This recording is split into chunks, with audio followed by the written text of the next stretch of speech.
So you were at the Jamboree for 4 years. Yeah, about 4.5 years. 4.5 years between the end of high school and the end of college.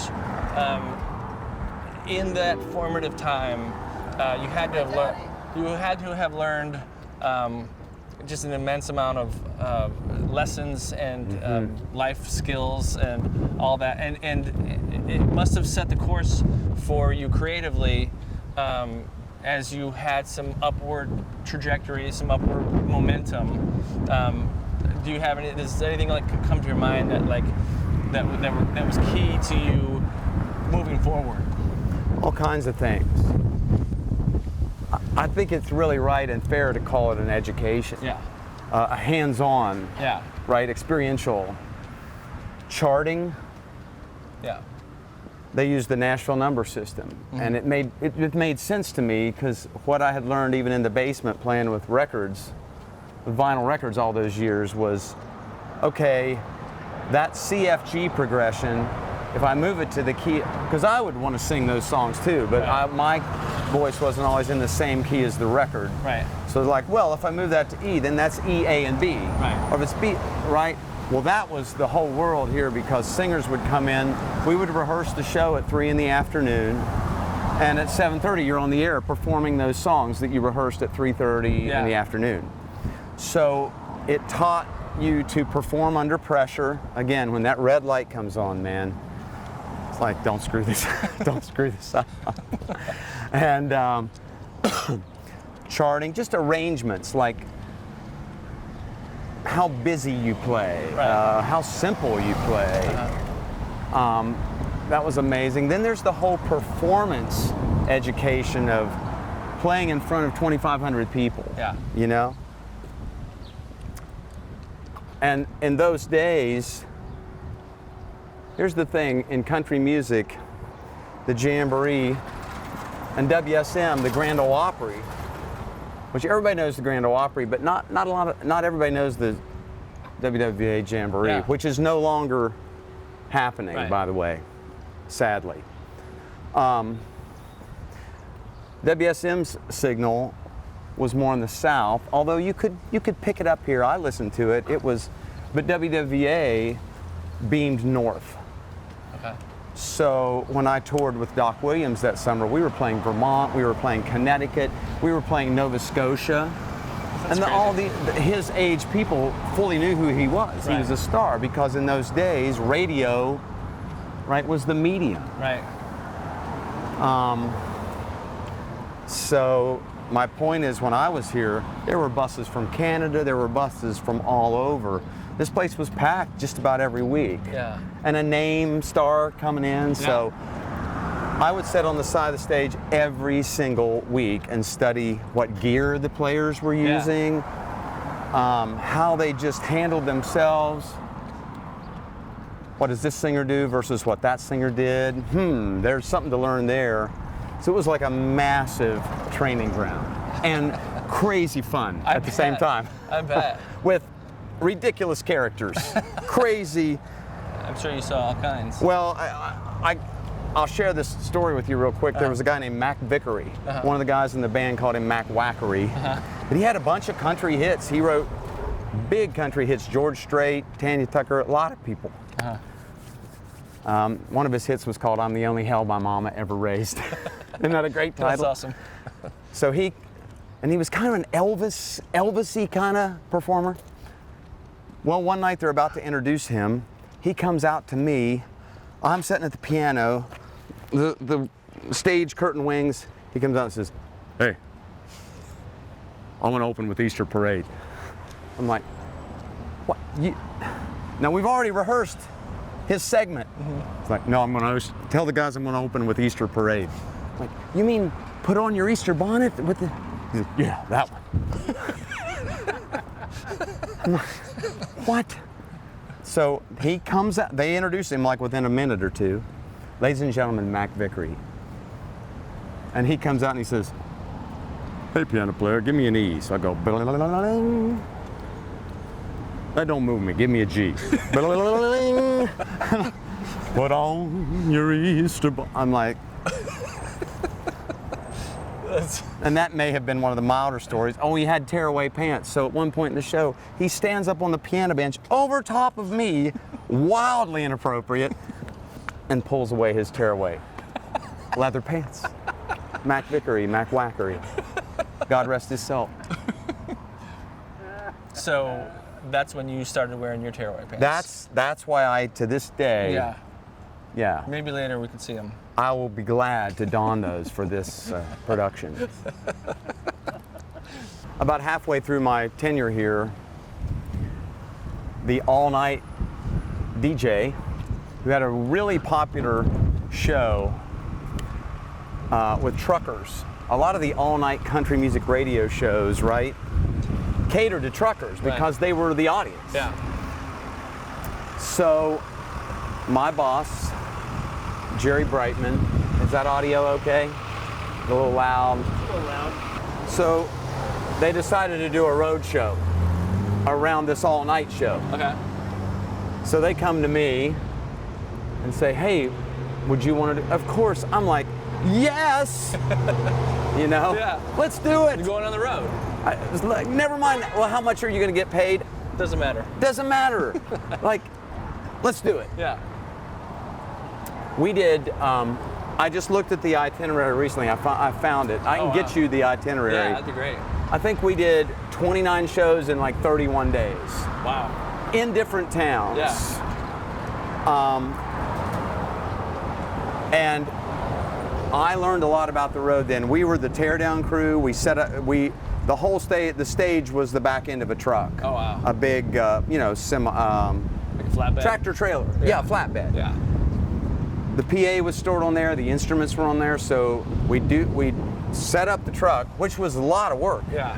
Do the sound check, grab dinner, do the show, put the truck back together, then either stay the night or start moving to the next gig. Yeah. And we played all kinds of places, all truck stops. The shows were all done in truck stop parking lots. Oh, that's cool. And they drew pretty good crowds. So it taught me a lot about, this is the road. Yeah. Ain't it glamorous? One night we were playing Gary, Indiana, and there was about 1,000 people at the show in this truck stop parking lot. We got done, and our road manager came and said, we need to get out of here. Came and said, we need to get out of here. A lady shot her husband in the porta-john. Good Lord. Behind the crowd. Oh, sheesh. So we're like, whoa. So we're throwing the truck together, putting the panels up. We get back to the Holiday Inn in Gary with bars on the windows. And one of the other managers, tour manager, said, hey, there's a rumor that Stevie Wonder is in this hotel tonight. I'm like, whoa. Because I mean, Yeah. Stevie Wonder was and is an idol. Yeah. So I said, well, we got to find Stevie Wonder. Yeah. So we started going around every floor, the perimeter of the hotel. First floor, no. Second floor, no. Well, maybe he's not here. No, there's more floors. We go around the third, I think it was the third floor, and there's these two big dudes standing outside this is just a little Holiday Inn, nothing special. These two dudes. Have you ever seen the movie Coming to America with Eddie Murphy, where the wipers? Yeah. That's what these two dudes look. And in the whitest voice that's ever come out of my mouth, I said, "Excuse me, sir, is Mr. Wonder here?" And they didn't even acknowledge me. Like, they just shook their head. And I swear to you, this is what happened. The door was cracked, and this voice from inside said, "Let him in." And we walk in that Holiday Inn hotel room, 2 double beds, and freaking Stevie Wonder is sitting on one of those beds. And I sat down right next to Stevie Wonder. He had this beautiful headdress on, like one of those satin. Yeah. And what this taught me was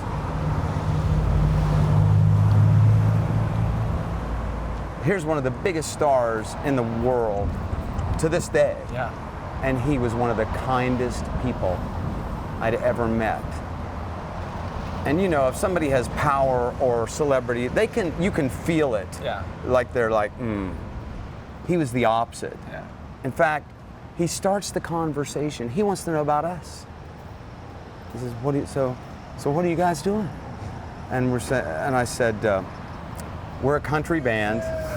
We're playing truck stops. He said, oh, really? You know, the banjo actually came from Africa, and he's interested. It's not feigned. Yeah. And I just thought, oh my gosh, he has no reason to be this gracious to us. So we sat there for like 15 minutes and had this amazing talk with Stevie Wonder. And I can't confirm this, but we did some research after, and we think he may have been in town for his father's funeral. Oh, okay. Wow. So, how inspiring was that? Incredible. That really made a mark on me. That be kind. Yeah. What does it cost you to be kind? Yeah. You know? Yeah, that's huge. That's so cool. So we're here. We're here at the Capitol. This is where it all began. Yeah, it is. Yeah, it was called the Capitol Music Hall back then. And Live Nation bought the whole kit and caboodle. It was owned by Columbia Pictures, the whole thing was, when I was here, and then I think Coke owned it. But Live Nation bought this, and there's a huge festival every year across the river. Kind of was the first of its kind in '77, called Jamboree in the Hills. Okay. Was a success from the beginning. And I talked to one of my boss's bosses, started it. And I learned a lot from just that story. I was playing a gig down in Charleston that he had promoted. And I said, Glenn, how, because I knew it was his idea. And he said, when he first proposed it, they just totally laughed at it. They said, that's a ridiculous idea. Because it was an investment. You had at least a dozen top name acts of the day. And but they did it, and the first year, I had mono that year. I was so pissed. Doc Williams was on it though, and he said hello to me over the air. I couldn't, you know, it drew 25,000 people the first year. This is 1977, so it's still going. I think now it draws 60, 80,000 people a year. But Live Nation shut the theater down.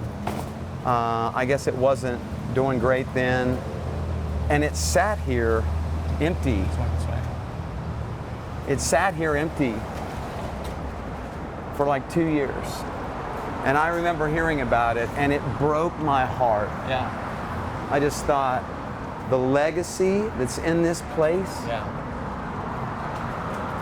And a friend of mine was the mayor back then, and he said it wouldn't have been much longer that they would have just bulldozed it. Wow. Because there's only so long these buildings, this was built in the late 1920s. Yeah. There's only so long they can go, you know, neglected. Right.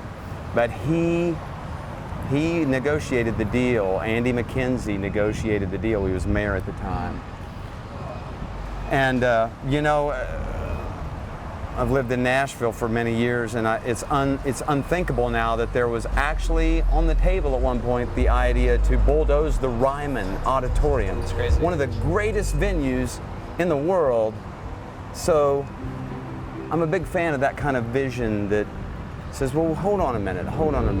We're all for progress here, sure. Right. But do we really, the legacy, the value, however you want to look at it, that this brings to this city is insane to not leverage it. Right. You know? Yeah. That's incredible.